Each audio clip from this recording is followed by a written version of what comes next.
Pas mal. Alors, bonsoir Paula. Bonsoir. Comment tu vas? Ça va, et vous-même? Ça va. Alors, présente-toi un peu. Qui es-tu? D'où viens-tu? On commence là. Ouais. Alors, bonsoir. Je m'appelle Paola Miguel Antonio. Je connais la moitié d'entre vous. Il y en a qui ne me connaissent pas parce que j'étais au groupe de jeunes avant. Mais entre-temps, je suis partie à Dijon pour mes études. Donc, j'ai 23 ans. Je suis en école de commerce en Master 2 à Dijon. Je viens d'une famille chrétienne. Je suis née en Angola et je suis arrivée en France à l'âge de 6 ans. Partage-moi un peu comment tu as rencontré le Seigneur. Comment ça s'est passé, dans quelles circonstances cela s'est produit, comment tu étais avant, ta vie sans lui, et ta vie de ce que tu m'as raconté. Je m'excuse d'avance, ça va être un peu long, enfin j'essaie de raccourcir mon témoignage. En gros, comme je vous ai dit, je ne suis pas née en France, je suis née en Angola. Et quand on est arrivé...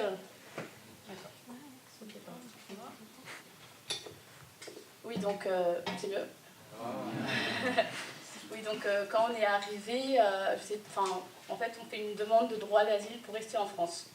Et c'est ce qu'on a fait avec mes parents, sauf que ça a pris un peu de temps et on a eu beaucoup de refus. Et au bout d'un moment, en fait, le gouvernement nous a demandé de quitter le pays.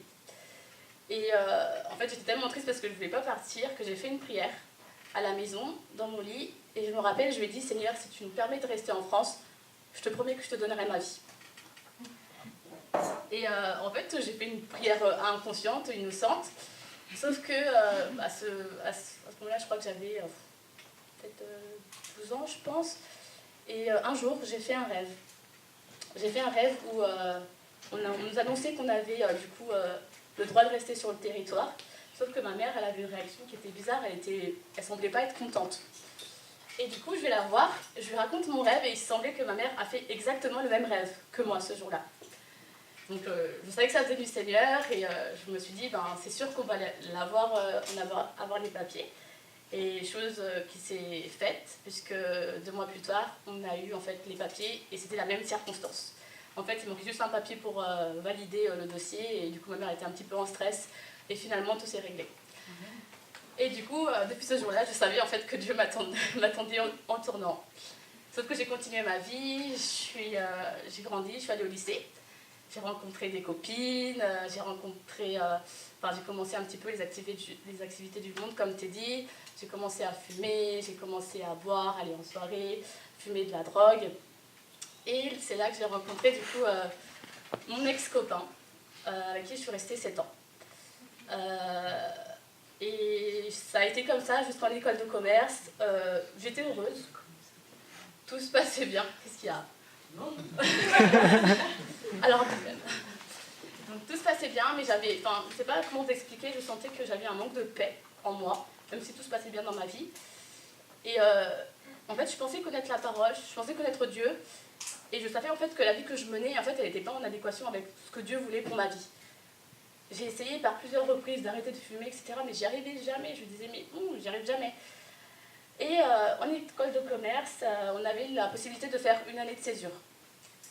Et je me suis dit, tu sais quoi, je vais retourner sur Strasbourg, comme ça j'irai de temps en temps à l'église, je me rapprocherai de mon copain en même temps, ça sera parfait, tout le monde sera content. Donc je suis rentrée, et là en fait, au bout d'un certain temps, avec mon copain ça se passait pas trop bien, et il m'a quittée. Et du coup j'étais...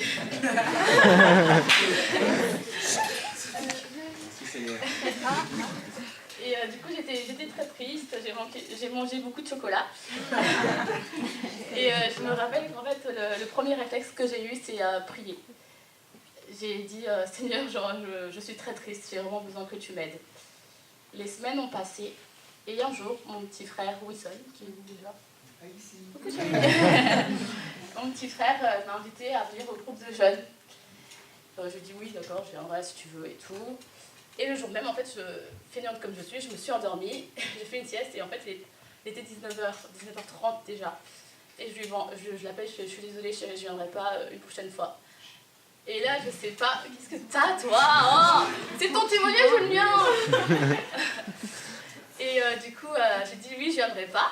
Sauf qu'il insiste, il fait oui, viens, viens. Je lui dis mais qu'est-ce que t'as? C'est bon, c'est pas grave, on fera ça la prochaine fois. Mais sauf qu'il insistait vraiment. Donc je me suis dit, tu sais quoi, je vais me lever, je vais y aller. Donc j'y vais, je me pose au fond, je me dis bon, ils ont l'air sympa. Et à la fin du culte, il y a Léa, une des anciennes responsables du groupe de jeunes, qui demande est-ce que, enfin, il y a encore des places pour le rassemblement CAPES? Est-ce qu'il y a des gens qui sont intéressés pour venir? Enfin, qui viennent me voir à la fin. Et je sais pas pourquoi, hein. J'ai eu un élan. Je me suis dit, oh, mais pourquoi pas, ça peut être cool, de toute façon, t'as plus rien à faire, t'es célibataire. Et je suis allée la voir. Elle me dit, ouais, je serais. Quoi, c'est vrai? Je suis allée la voir, elle me dit, ouais, mais je serais intéressée à y aller. Elle a fait, pas de souci, elle a pris mes coordonnées. Et ça devait se passer 3 semaines plus tard. Sauf que, entre-temps, quelques jours plus tard, mon ex est revenu.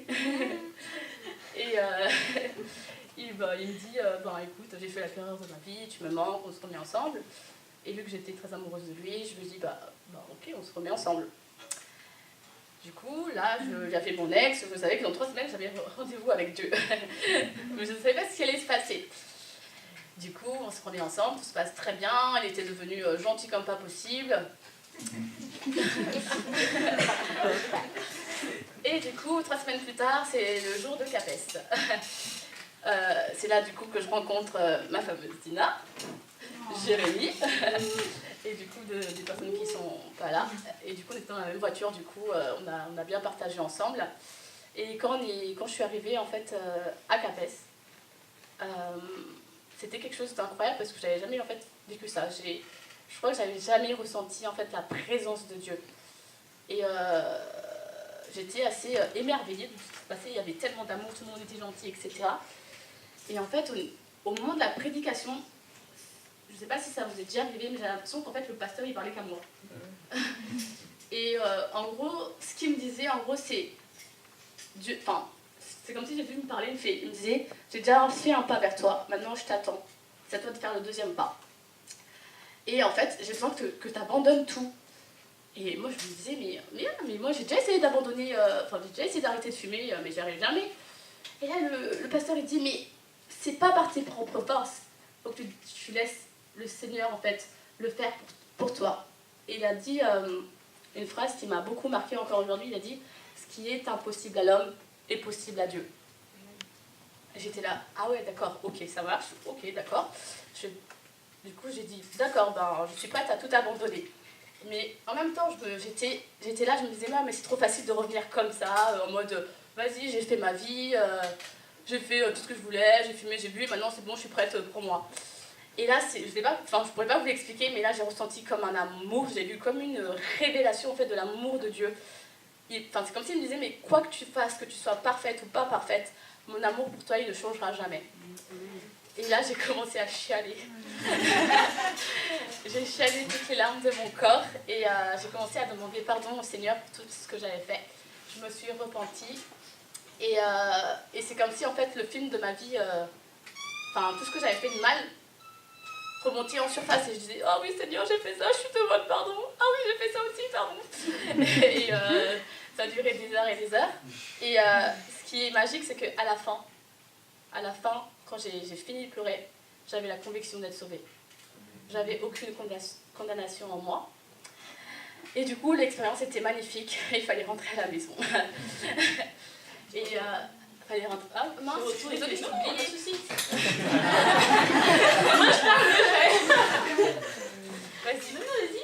Continue, je t'écoute. Du coup, ça, c'était la rencontre. D'accord. Et mais du coup, suite à ça, quelle était ta décision suite à ça? Est-ce que tu retournes avec ce copain qui est revenu ou tu t'engages réellement avec Dieu? Quelle est ta décision?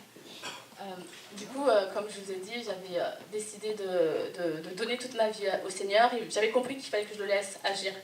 Et en fait, pour tout ce qui était... j'ai arrêté de fumer. Depuis CAPES, j'ai jamais pu toucher une clope. C'était une grâce en fait. Le Seigneur, il m'a dégoûté des clopes. Il m'a dégoûté du péché. J'avais plus envie d'aller en boîte. J'avais plus envie d'aller en soirée. Et en fait, mes amis m'ont dit, comme tu dis, je suis dans une secte. Mais ils ne comprennent pas. Et en fait c'est vraiment l'amour. Enfin, en fait, depuis ce jour-là, j'ai ressenti de l'amour pour Dieu pour la première fois. J'avais jamais aimé Dieu. J'avais la crainte de Dieu. Je savais qu'il existait. Mais j'avais jamais ressenti de l'amour pour Dieu. Et en fait, c'est grâce à l'amour que j'ai réussi à tout abandonner. Par contre, c'était plus difficile avec mon ex. Parce que, du coup, il y avait des sentiments qui étaient engagés. Et mon premier réflexe, c'est de dire, écoute, je vais le changer. Soit on peut cohabiter ensemble, soit je peux le changer, mais il n'y a pas de raison que Dieu il sépare des gens qui s'aiment. Donc du coup, je suis rentrée, je lui ai raconté mon expérience, il me dit c'est très bien ma chérie, je suis contente pour toi.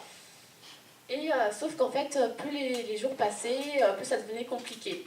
Dans le sens où moi, j'avais de l'amour pour Dieu, j'étais on fire.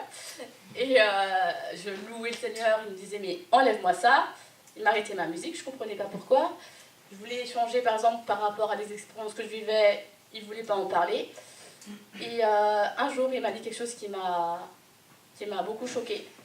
Il m'a dit par contre, je respecte ta foi, mais le jour où on aura des enfants, je ne veux pas t'entendre leur dire que Dieu c'est leur père. Et j'étais là, quoi? Elle fait non, moi je suis leur père et tu ne diras jamais à mes enfants que Dieu c'est leur père. Et à partir de ce jour-là, j'ai compris qu'il y avait un problème et que je ne pouvais pas rester avec quelqu'un qui m'empêchait. En fait, je ne pouvais pas grandir avec lui.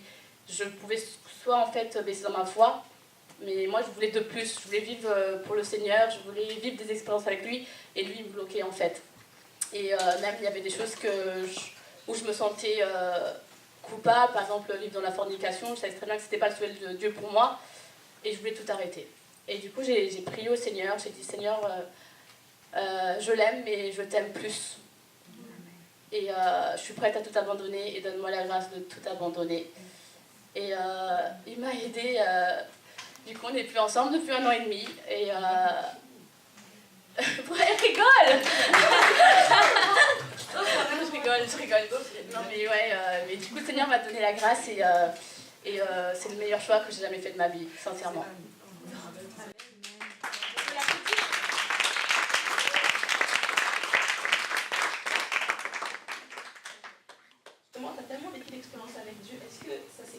Par les eaux du baptême, est-ce que tu as eu la nécessité, tu as ressenti le besoin de te faire baptiser ou tu as juste décidé de vivre cette vie-là comme ça avec Dieu?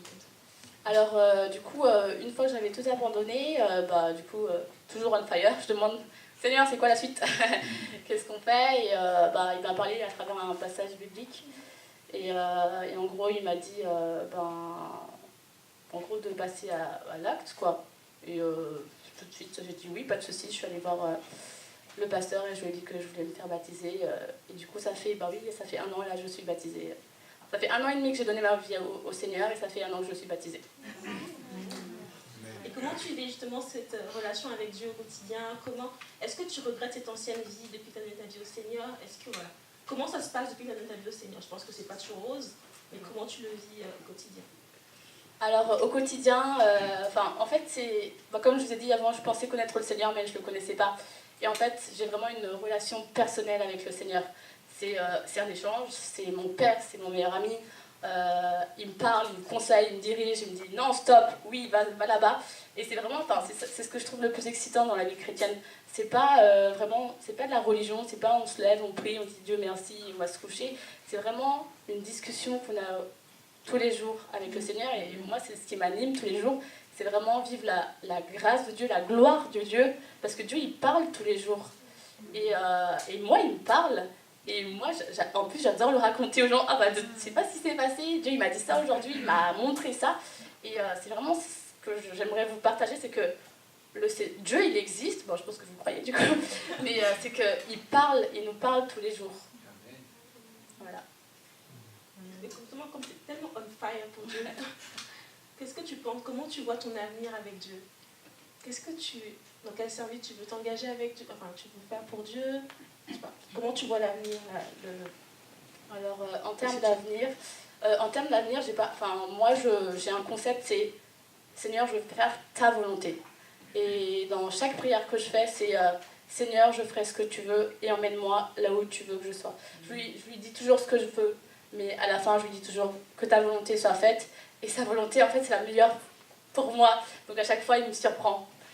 Est-ce que tu peux donner un exemple dans lequel tu as vu Dieu agir, si tu en as un comme ça? Ah oui, du coup, je vais vous témoigner de quelque chose qui s'est passé récemment dans ma vie. J'étais à Londres, j'ai fait mon échange universitaire à Londres. Et en fait, comme je vous ai dit, je suis en école de commerce.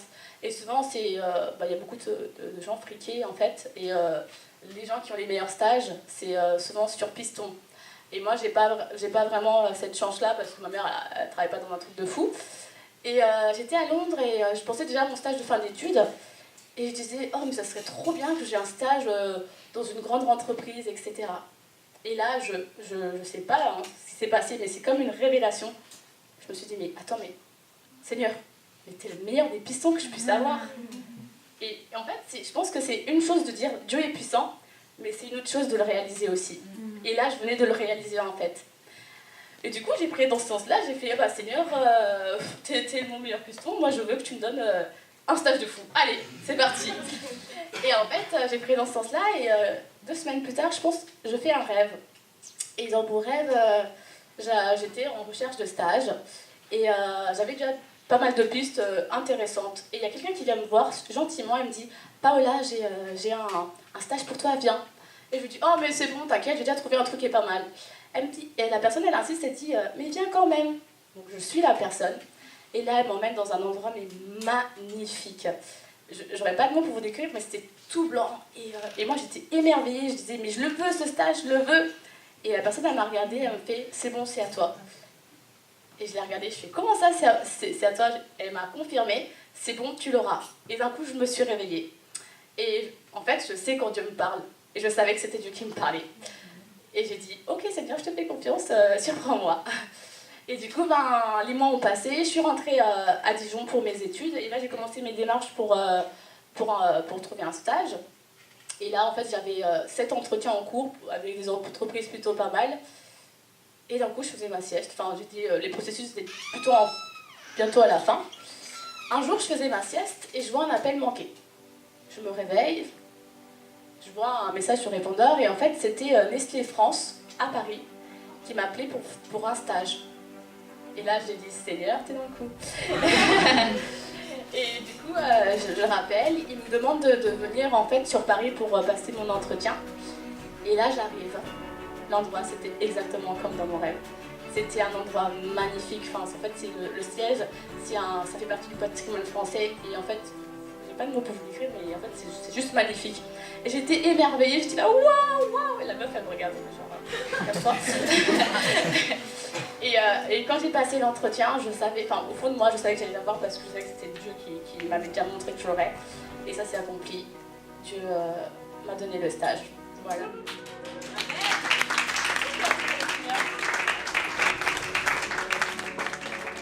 Merci Paola pour votre témoignage. Et j'ai juste envie de vous dire encore une chose en entendant ce que tu viens de partager. Dieu, il dit qu'il est fidèle. Et je pense que, voilà, c'est bien de le croire. Quand il dit dans sa parole, mets-moi à l'épreuve et tu verras si je n'en pas pour toi les institutions. La parole de Dieu, c'est pas non pour mentir. Je pense que voilà, il a promis ce qu'il promet. Gardons confiance. Merci. Merci à vous.